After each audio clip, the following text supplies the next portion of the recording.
Commission 1 is now in session.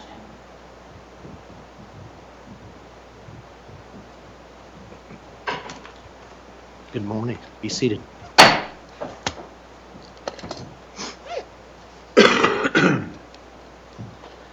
Now is the time set for oral argument in cause number 1 CV 180605, Outfront Media LLC, versus Hart and Associates Attorneys and Counselors at Law. For everybody's information, these proceedings continue to be audio and video recorded, and they are now being live streamed as well. So barring any unforeseen problems, it'll be up there in a few days. Counsel, each side will be entitled to 20 minutes. We would ask that you respect that time period. The timer located on the podium will let you know how much time you have remaining. And appellant, if you wish to reserve any portion of your 20 minutes for rebuttal, please let us know so we can avoid or try to avoid taking up all of your time. However, ultimately, your reserving of rebuttal will be up to you. Time for rebuttal. We've reviewed the briefs and conference of the case this morning, so we are well aware of the facts and issues attendant to this argument. You might want to keep that in mind when you figure out how you want to use your time during the course of the argument. Counsel, when you come to the podium, I would ask that you state your name and who you represent. And with that, appellant's counsel, you can begin.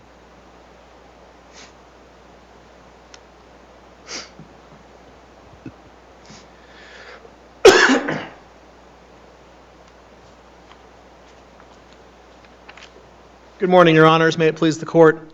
My name is Jonathan DeSalles. I represent the appellant and the defendant in the below case, Hart and Associates Attorneys and Counselors at Law, PC. I would like to reserve at least 3 minutes for rebuttal, and I will keep track of that and hopefully do so. Your Honors, the question in this case is whether a plaintiff in a breach of contract action is entitled to summary judgment for the full amount of its damages when there is evidence that, if credited by a jury, would allow the trier of fact to conclude that the defendants canceled the contract. If that testimony and the evidence submitted in summary judgment consisted of 2 declarations, if that evidence is believed by a jury, that reduces plaintiff's damages from $200,000 to $80,000. There are 2 other issues that create questions of fact that would potentially reduce that $80,000 even further. And they are, first, whether the plaintiff fully performed, and second, whether there was some inducement, improper inducement, to enter into this contract. And we believe that this Court's prior rulings in the Wells Fargo case, in the Mahmoudi case, require reversing this case, sending it back for trial. I'd like to take each of these one at a time. First, there is a question of fact as to whether the defendant in this case canceled the contract on December 1st, 2016. So the CEO says, I am inclined to cancel. That's correct. And then the meeting continued. Hart didn't thereafter say, so take our ads down. Right? What occurred in that meeting was Hart, the CEO, believed he was manifesting his intention to cancel. Part of the problem here... But he really was. Wouldn't he have said, so take our ads down? Well, he was trying to salvage a relationship and hopefully try to resurrect a different contract going forward. What's the evidence to support that? Right. Well, the evidence to support that is in this. First of all, I believe he's unequivocal in his statement. Moreover, I believe that What's unequivocal? His statement that he said, I am inclined to cancel the contract, in his declaration. His statement in the declaration that I believed that I had been clear in providing that. Yes, the conversation stopped. This is not a case where the person said, I cancel, and he gets up and leaves. That didn't happen. But in the business world... If I go to Best Buy and I'm looking at a big flat screen TV, and I tell the salesperson, I'm inclined to buy this TV, have I formed a contract? At that point, no. Okay. You've not formed a contract. I believe these facts are different here. I believe these facts are the individual has already brought the TV, the individual's has at that point said, I want to cancel the contract. The language, I recognize the language in his declaration is not as precise as it is in Will Hart's declaration, but the two declarations taken together, which the jury would consider, demonstrate that there's an unequivocal. What is the Will Hart declaration offered for? Well, the Will Hart declaration offers, first of all, there's a dispute as to whether this was canceled. What the Will Hart does is suggest this was not simply Steve Hart's after the fact. Because you say in your reply brief, we're not offering it for the truth of the matter. We're offering it to show that this was not a subsequent fabrication or a later fabrication. That is correct. That is what it offers. But that only goes to the issue of whether it's said, right? Right, and It there's. doesn't go to the issue of the weight Or to be what given. was said. So you're offering that statement to prove that he actually said, I'm inclined to cancel the contract. That is what Will Hart heard. Will Hart heard him say that. There is a dispute here, and here's another fact drawn from the declarations. After Steve Hart says, I'm inclined to cancel the contract, Outdoors representatives say you can't cancel the contract. So clearly, based on Is there evidence that, to support that? I'm sorry, Is there evidence in the record to support that? Steve Hart's declaration. So you're saying That that, he said that, I'm sorry. he said Outfront responded, you can't cancel. Outfront responded that it was not possible for Hart to cancel the contract. Yes, that's paragraph 15 of Steve Hart's declaration. It strikes me that this is a yeah, huh, no, sir contract you're talking about, and you're giving weight to statements as being precise where there is no precision. You're saying, I'm inclined to cancel the contract is unequivocal that I've canceled the contract. The other guy says, you can't cancel the contract. That doesn't recognize that he has canceled the contract. That recognizes that he can't cancel the contract. So give me something that's specific. Give me Well, Your something Honor, unequivocal. That conversation, I believe, is itself the evidence that survives summary judgment. The conversation we're having here is one that a jury would have in the deliberation room. Did he or did he not cancel the contract? Here's what Steve Hart says. Here's what the representative said at that meeting. And when they say no, he's made that up. Here's what Will Hart said. There is a factual dispute as to whether the intention was to cancel. Now the problem is, and with respect to the contract itself, this was a provision written into the contract giving Hart the right to cancel After 6 months. after 6 months, and he did that after 6 months, but not explaining, not providing. Had it been 6 months when he supposedly made this statement? It had been 6 months, yes. It was shortly after the 6 month period. The contract was entered into in May of 2016. This was December 1st, 2016. So it was really right after the 6 months. Okay, so let's assume he had the power to cancel it. Okay. This is whether he did it. Do you believe that the second declaration, and I'm struggling here to come up with the first names, the CEO says, I am inclined to cancel. Do you believe that the other fellow's statement to the effect that I want to cancel or we want to cancel, do you think that does anything more than supports the fact that the CEO said, I'm inclined to cancel? It supports what Will Hart heard. It supports that statement against a charge that Steve Hart is simply making it up. Okay, but it's what I'm getting at. Who's the second fellow who says this is what I heard? Will Hart. Will Hart. Okay. Do you believe that his statement characterizes the actual statement a little bit differently?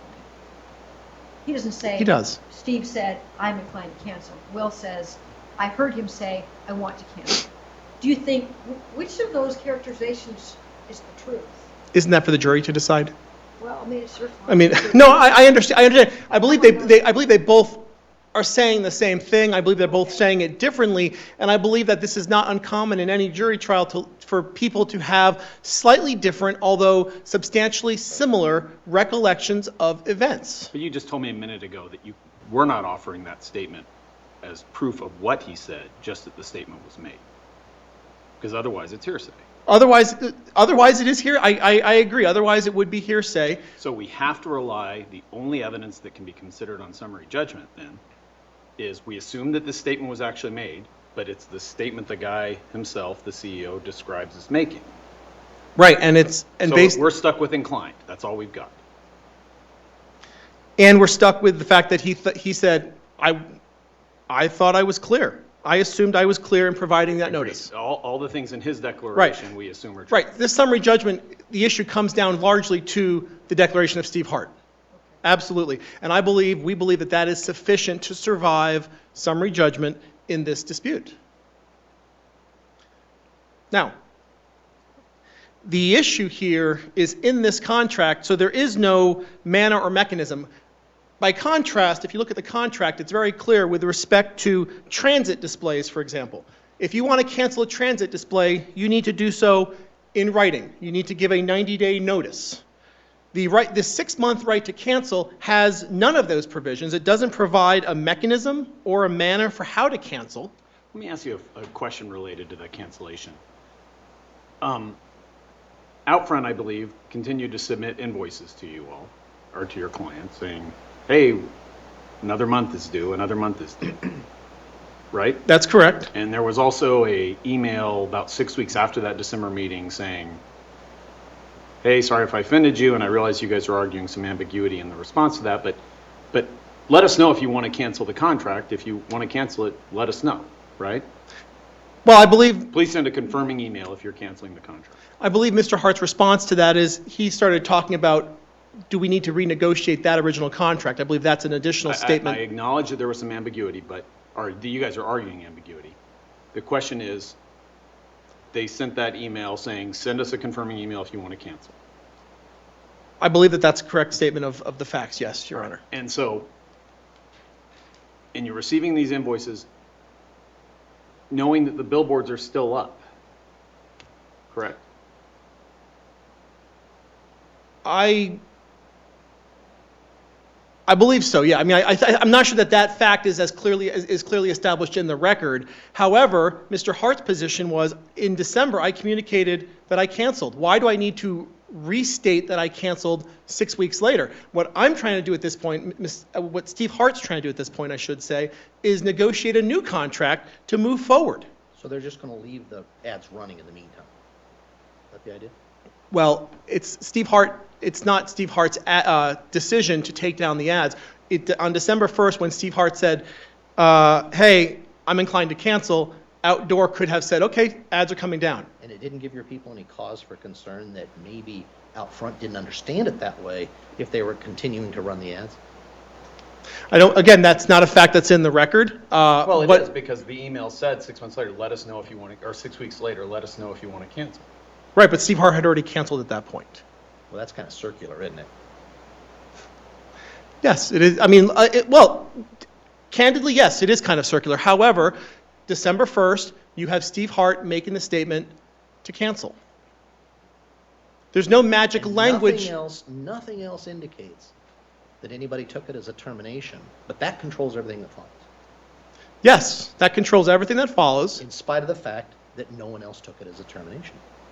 Well, I submit that that's a question for the jury, because in that meeting, Outdoor representative said, you don't have the right to cancel, which would suggest that in that meeting, Outdoor is saying, oh, you're trying to cancel this contract. Well, you don't have the right to cancel. As a matter of law, doesn't a cancellation need to be clear and unequivocal in Arizona? As a matter of law, yes, and we believe that as a matter of fact, the December 1st meeting met that standard. What about subsequent course of conduct? Doesn't that inform our decision and inform how we interpret prior acts? Sure, but there's two inferences to draw from the subsequent performance, or the subsequent acts, I should say. The first is that there was no cancellation, in which case I would submit that a jury could return a verdict for Outdoor. Okay. Right. And what supports the other? The other conclusion is, again, that December 1st meeting, the subsequent statement, Steve Hart's attempt to renegotiate that original contract to continue to maintain What a was relationship. his attempt to renegotiate? He sent the email where he said, absolutely not. I should be the one apologizing. We're trying to get this worked out with our vanity number, something along those lines. Something along those lines, What's yes. the other subsequent attempts to renegotiate that you can point to in the record that would support the idea that he believed the contract had canceled and now we're talking about renegotiating a new contract? Because as I read the record, that was pretty much it, and there was just radio silence after. Well, I believe it was an invitation to sit down at the table, to come back, What basically. in that statement was an invitation to sit down at the table? That he wants to renegotiate that original contract. Did he say we want to renegotiate that? I don't believe he said it in those precise words. Okay, I think I summarized pretty accurately what he said. And I Tell me believe- what part of that is an attempt to renegotiate or an invitation to renegotiate. When he said, hey, I should be the one apologizing, I mean, he draws back and wants to renegotiate that original contract. Thank you. So you have the right to cancel, but you have no criteria or procedures to follow. It doesn't have to be mutual according to the language. It doesn't have to be in writing. So if defendants canceled on December 1st, that would reduce the damages from $200,000 down to $80,000 for that period of time. And I want to ask you a question before you run out of time about your inducement claim. yes, Tell me what authority you have for the proposition that Outfront had a duty to disclose that it was going to run other law firms' ads on nearby billboards. I believe that, we cite the case, I can find it for you here shortly, but I believe that it's when you're dealing with someone that you know is a neophyte or not familiar in the industry and you have a superior position, you have an obligation to come forward and offer that information. Isn't the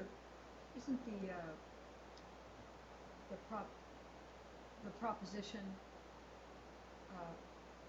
that your client's focusing on was that other law firms are already out there on billboards, and we would be competing with those ads? That is the overall, that is the gist of it. Okay. And I believe it's the Dual case that we cited in our reply brief. Dual, D-U-H-L. It's not an Arizona case, it's an Illinois case, and that also cites back to Prosser on the Handbook of the Law of Torts. Okay. Well, we pretty much rely on the restatement, so we'll look there, but I'm just wondering, the fact that your client contends was not disclosed was that other law firms are advertising on billboards. That was a substantial part of it, that they were, the defendant is a small law firm, and these other law firms are larger, more established firms with a substantial market share, and they are directly going to be in direct competition with them. Well, but they drive, don't they, your clients? I mean, how could they be oblivious to the fact that law firms are advertising on billboards? I don't believe that we're not saying that they're oblivious to what we're saying is that the outdoor was the one that was marketing for these other law firms. So that's a little different than what you just said. And I'm sorry if I misspoke. Okay, so how is that different then?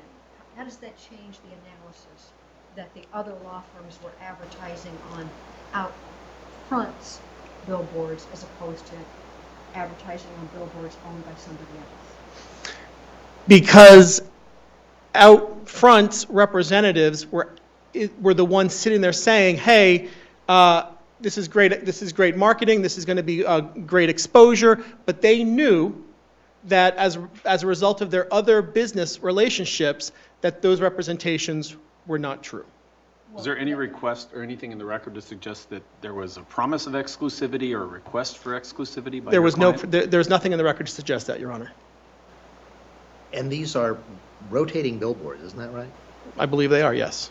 So Outfront not only had to say there aren't any other law firms advertising within a 5-mile radius of your billboards, they had to say we won't even cut contracts with any other law firm. Not Because they'll rotate in. They'll be next to them at some point.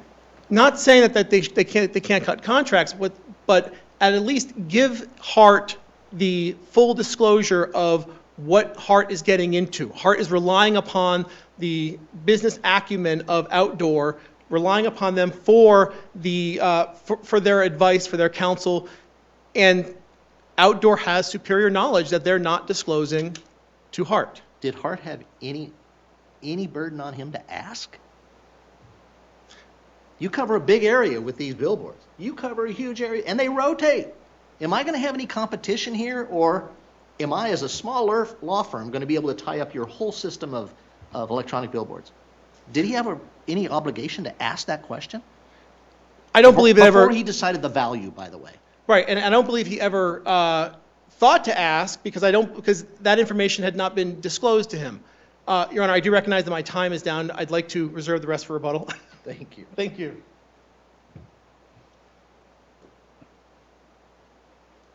Good morning, Your Honors.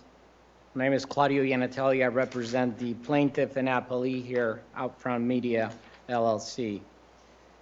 Your Honors, counsel began by stating that there is evidence in the record that would justify the trial. I think counsel fails to recognize that the court must only consider admissible evidence in determining whether a trial is required. Most of the opening brief and the reply brief simply ignores the rules.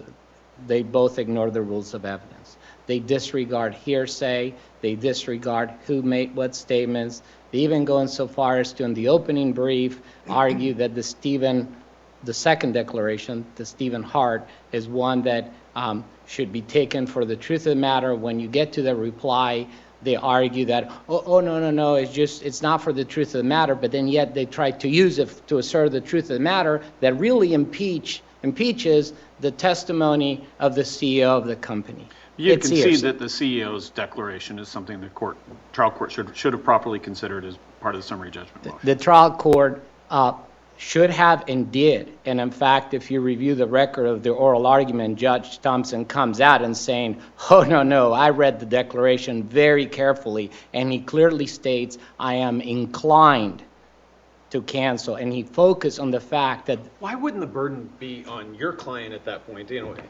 So going back to my awful Sure. Best Buy analogy that I asked your opposing counsel, if I walk in and I say, hey, I'm inclined to buy this TV, it's incumbent upon the salesman to say, hey, let's package it up. Let's give me your credit card info, et cetera. So why isn't the same thing? If I'm Outfront and one of my new clients who I'm hoping to have a long-term relationship with says, I'm inclined to cancel, it certainly seems like it's incumbent upon you or your client to then say, hold on a second. What do you mean? Are you canceling now? Just saying, no, you don't get to cancel does not seem to be an appropriate response at that point. Your Honor, let's deal first with really considering what the case law deals with. What is a cancellation? I think Your Honor specifically alluded to it, that it has to be clear, has to be unequivocal, an intent to cancel, right? And then in addition to that, when words of negotiations and other discussions come into the picture and get mixed with some discussion of cancellation, that is not legally sufficient. That case law is established in Arizona as well as in other jurisdictions. But your client himself said, according to the declaration, said you can't cancel, and then said, how about we cut down you can return some of the billboards to us. So it seemed to me that there's at least some support for the notion that they understood this was serious, or potentially a cancellation, and we're trying to renegotiate at that point to keep some business relationship alive. So to be clear, it is Stephen Hart that says that he was told that he could not cancel. My client does not confirm. The CEO doesn't say that. The CEO says. Yes, okay. Right, but I'm just want to make clear that it's not Outfront's. Right, we're talking about summary okay. judgment here. So. Right, no, understood. Okay, and so, again, the discussion then at that point is, and to be mindful to, if you go through the disclosures in the case, the defendant starts out by claiming that he was defrauded because he was not told that he could cancel. He then changes that, so he says, I'm defrauded because I was not told I was canceled. That is in the initial disclosure statement. We then demand who, when, and where, and they say that he was told that, and specifically state that he did not negotiate that, he was ignorant of that fact. We then confront him, and he has to admit that, in fact, this little provision to allow for the cancellation is one which he inserted in the agreement. So now with that admission, he now would have you believe he, a lawyer who inserted a cancellation provision in the contract, says he is told you can't cancel. Well, look, that brings to light the fact that these discussions did not materialize as a matter of law to a cancellation. Hey, I think I'd like to cancel. Hey, don't cancel. Hey, you can't cancel. How about if we cut him back? As a matter of law, who has the burden to cancel? That's your question. The question is on the party wishing to it. Let me rephrase my question then a little bit, because I pressed your opponent on subsequent conduct, and I do think subsequent conduct is very dispositive under the law as to what the parties intended and what they did. But there's subsequent conduct, at least as alleged, and I get that you think his declaration is hokum or something, but there's at least the allegation that you guys engaged in subsequent conduct to suggest that the agreement had been canceled. You were trying to renegotiate it for maybe less billboards and less money. I think that the allegation is specific that at the meeting, there was while there's differences to why the discussion occurred, my client saying because he was saying he couldn't really pay for it, him saying because they weren't performing, but that at the meeting, there was discussion about, do you want to cut back on the number of billboards? And they leave the meeting without coming to a resolution. They leave the meeting, but in their own brief, they state that they summarize the argument in their brief by conceding that it starts out with an indication that I think I may wish to cancel, I'm inclined to cancel. Conversations lead to various alternatives, including cutting back the board, and he concludes the meeting without a clear, unequivocal indication of his election to terminate, because he says, well, I assumed. He says, I assumed I had conveyed it. So he chooses to start the conversation with, I'm inclined, and he ends his testimony by saying, I assumed I had been clear after we engaged in all those discussions. So then I rely on the case law, based on the testimony as presented, based on testimony that should never change at the time of trial. Is that legally sufficient? If you go to the cases that we cited, the Utah case, the Arizona case, these are summary judgment cases. These are not trial cases. These are reversal of summary judgments or granting of summary judgment. In fact, the one is where they went to trial and they came back and reversed because the summary judgment had been denied and said you didn't have sufficient evidence at summary judgment. So the burden is on the party seeking to terminate to show that there was unequivocal intention, an election to terminate. Here, there might have been an expression of a desire to terminate. It led to some negotiations. It led to words of what should we do or not do, but nothing gets resolved. The case law is very clear that once you're presented with that, once you mix words of renegotiation and maybe modifying, it does not constitute a legally sufficient notice of termination. What's your best case for that proposition that you can't mix cancellation with renegotiation? The because just sitting as a layperson who's not steeped in business negotiations, it seems like you can say, look, I'm canceling, but if you guys want to come back with a better deal, maybe I'll reconsider. And those seem to be very different. I'm not saying that's what their allegation was, but that seems to be a very different kettle of fish than I'm just canceling and walking away. So one of the case most directly on point, Your Honor, is the Glenn versus Reese case, the Utah Supreme Court case that is cited in our brief. In that case, what happened, it was a property, the purchase of a property, and a condition of the contract was whether or not, if the house did not appraise for the purchase price, the buyer had the option to terminate. The house did not appraise, and the buyer drafted addendum number 3, and it said, hey, we can reduce the purchase price from $560 to $480, and then if you don't accept this, the contract is terminated, and presented that as an addendum. The seller did nothing, absolutely nothing, just didn't do a thing. The court held that addendum because it mixed words of renegotiation of the terms was not an intent to cancel. You can't have it both ways. Either you terminate and you express that, Or if you want to engage in negotiations, you can't claim to terminate, or, Your Honor, that perhaps a better approach is to say, look, I'm terminating here, we're done. And let's go on something different, perhaps. There's also the case cited, there's a case also in Utah that cites to an Oregon case, the Stovall Publishers paper case. And I think in that case, what actually happened is it was an attorney's letter where the attorney actually goes on and says, paragraph 3 of the letter says, I hereby terminate. On behalf of my client, we terminate. Paragraph 4 goes on to say, hey, but look, you know, it was a case involving another purchase of property and an obligation to build a road. And so on paragraph 3, he purports to terminate. On paragraph 4 of the letter, it engages, but you know, you had kind of been making a little bit more effort, so if you kind of keep doing something further regarding that and you address these additional points. But those seem different than this situation, because at least as the allegation and declaration isn't that the CEO, and just to keep the name. I understand. Isn't that the CEO said, I'm inclined to terminate, can you cut me a deal? It was, I'm inclined to terminate, and then his allegation is that you guys said, hey, let's cut a deal, which seems to be different than the letter where you got paragraph 3 and then paragraph 4, or the buyer saying, hey, I'll, on the Utah case, I'll offer you less money. So that seems different. So at least if we, on summary judgment, we take his allegation that I says, I'm inclined to terminate, and his subsequent allegation that to him that was sufficient to terminate it.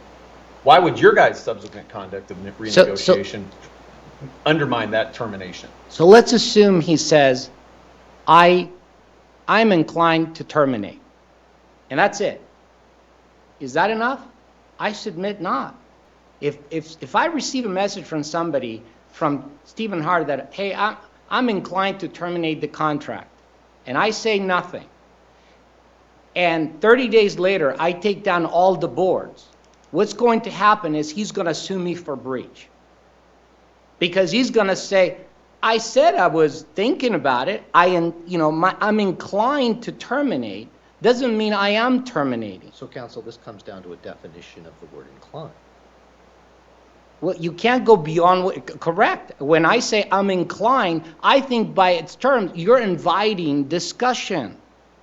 When you say, look, I'm inclined to terminate this thing, it's not really working out for me. You know, I wonder if we're kind of off track by using the word renegotiate, as if that necessarily implies a new contract, which implies a cancellation. Just in the real world, the fact that the CEO says, they told me I couldn't cancel, that's not a good fact for you. But moving past that, what would happen in the real world is, we want to keep you as a customer. Let's modify the contract. Let's talk about what you can afford or what will work for you. To me, that's not a renegotiation. That's a concession that a vendor makes to keep a long-term client. So, I mean, I would suggest maybe renegotiation. We're kind of off track by talking about that. And Your Honor, here, there was never, clearly there weren't any specific offers of dollar amounts. There was nothing saying new terms, new contract, let's counsel go there. They're really talking about how many locations, what can we do. But my point is that the discussions are that. You're considering what you might be able to do or accommodate. And you never go to the point of saying, look, I'm done. And that's the burden here. We're not saying he had to do it in a particular way. We're saying he had to be clear, he had to be unequivocal. And at best, he invited discussion on the subject of the contract, and he never goes forward. Now then, we go to the post-conduct, okay, the course of dealings after the fact. And that, the case law also says that we cited, that allows you to interpret, was there a clear and unequivocal conveyance of termination. And it's proper to consider it. And here, the very specific issue of cancellation is raised. Send me, if you can't pay, because prior to that, he is suggesting he's sending payment and never does. So there's evidence in the record of those email communications saying, hey, you haven't sent the check, can I pick it up? And he never does. And so then it comes to, should we cancel? And he says, absolutely not. Okay, now, counsel has argued that he didn't necessarily mean it to be in relationship to the absolutely not, didn't really mean it to pertain to the cancellation, but rather, you know, I offended you or something. But if you look at Stephen Hart's declaration, he doesn't provide you that explanation. He doesn't challenge that when he said absolutely not, he rejected the cancellation that was offered at that time. And So you're saying the one person who could unequivocally state what he intended at the time he made the statement doesn't deny the interpretation, doesn't deny that he did not terminate. double negative, I think, yeah, Yeah, he does that is not, a he double does not negative. deny that he did not terminate, right? Or that he does not deny that his statement absolutely not. He doesn't explain his statement. I'm sorry? He doesn't explain his statement. He does not. He lets it be. But the point is, that's who should have said, no, you're misinterpreting what I said. He never, he lets it be. And our position says, look, we offered you to terminate, you say not. And you're still talking about my vanity number. Look, this is clearly, you know, I mean, look, and then as time is dwindling down, again, the issue of what evidence has been presented has to really be, of admissible evidence has been presented with all these other arguments. And again, in the opening brief, the declaration of Stephen Hart, the CEO, is characterized as being, he essentially should not be penalized for coming forth with his recording of the exact recollection of the events, right? So it says in the opening brief it's exact. He recorded exactly what he said. So he is confirming, they're doubling down that he said, I'm inclined, never really went forward termination. By the time you get to the reply brief, now is a sanitized summary of the testimony. What they're inviting to do is they want to continue to expand. We submit they had the opportunity to present what evidence they had to go to trial on this and on the other issues. And the evidence on this issue is he did not unequivocally terminate. On the other issues, he has no admissible evidence. They've argued repeatedly that they were misled as to a number of issues, and yet they all go back to statements that allegedly were told to Mr. Henderson, not to Mr. Hart. Let me direct you, just because you've only got a couple minutes left, and I'll tip my hat, as I agreed with the trial court that the statement about you'll probably see an increase, or you'll see an increase in call volume is puffery, and that's not supported. But talk to me a little bit about the notion of not disclosing that these billboards are going to be lawyer billboard, lawyer billboard, lawyer billboard. Okay. Why isn't that the failure to disclose that material? I looked, and I don't find anywhere in the record that Mr. Hart states that at any time during the period of his contracts, Outfront advertised any other lawyer billboards at all. So first of all, you don't have a record to support the allegation. So are you saying that this has just been a suggestion that could have been a problem? He Because- says, Go ahead. he says, Outfront never disclosed the fact that they control a disproportionate share of the legal billboard advertising in Metro Atlanta. Number one, where's the evidence of that? We pointed out. He's not competent to testify. He doesn't tell you how many billboards. There's no foundation for it. Next sentence. Consequently, our small firm was placed in direct competition for placement with their other established legal advertisers operating with significantly higher budgets and securing better terms. Where's the evidence of any of this? I mean, they cite to the Allen case. This is directly flies in the face of the Allen case. There's no support for any of these statements, nor does he say that they happened during the term of his contract, nor was it ever disclosed. How was he able to justify use the word disproportionate then? I mean, disproportionate seems to me like a calculable. Out of proportion. Yeah, but where's the basis for it? There's no foundation.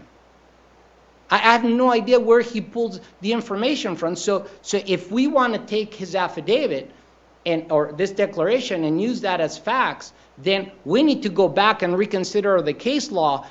Do mere assertions without foundation, without basis, are sufficient to overcome summary judgment? I submit we have a whole line of cases that say otherwise. And further, where's the legal duty? There's no special relationship here. What's the special relationship? A salesman and a lawyer? Billboards that are all over visible to everybody? What is the special relationship that requires me to disclose, number one, who else I sell to, and number two, he negotiated a 6-month cancellation. Why can't he negotiate an exclusivity of which he negotiated none? I mean, if we let people come in after the fact and just make it up, we're never going to resolve cases that are just completely full of frivolous offenses. Thank you, counsel.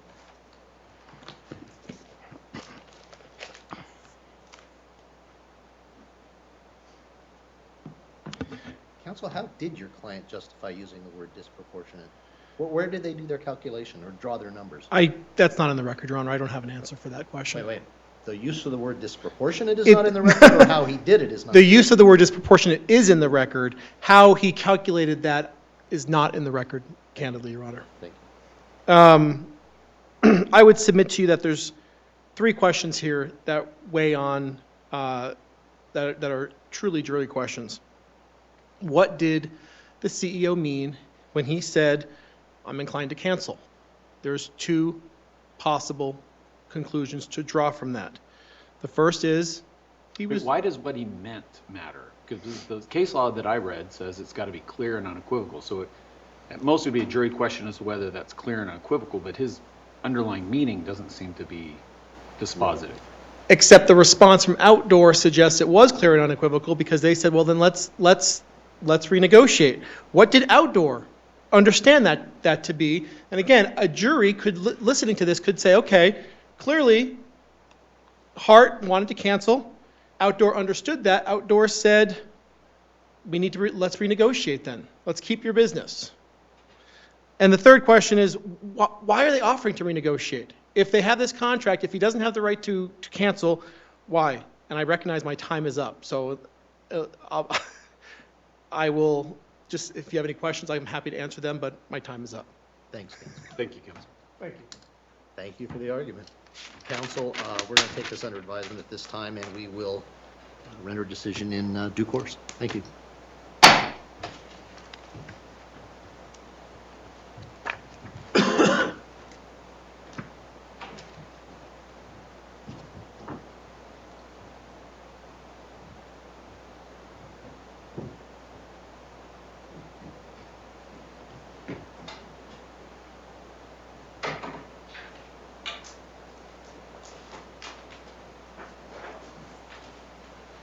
Nice,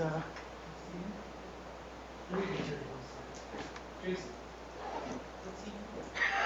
maybe I'm only there late at night in early morning.